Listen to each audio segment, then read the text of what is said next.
ఈరోజు నాకు బ్రేక్ఫాస్ట్ కోసం అయితే టమాటా దోశ వేసాను. చూడండి, చక్కగా కలరు గులాబీ రంగుగా చక్కగా ఎర్రగా కాలి క్రిస్పీగా వచ్చింది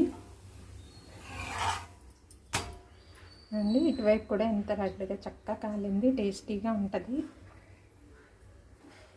ఈ దోశ కాంబినేషను పల్లీ చట్నీ, నువ్వుల పొడి చేశాను. ఇదిగోండి, పల్లీ చట్నీ అయితే వడ్డించేసాను.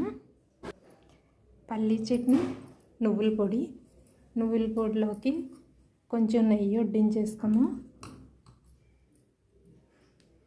నువ్వుల పొడి healthy and tasty and calcium rich కదండి. డైలీ ఏదో ఒక పొడి వాడతాం మేము టిఫిన్లోకి, లంచ్లోకి ఏంటి.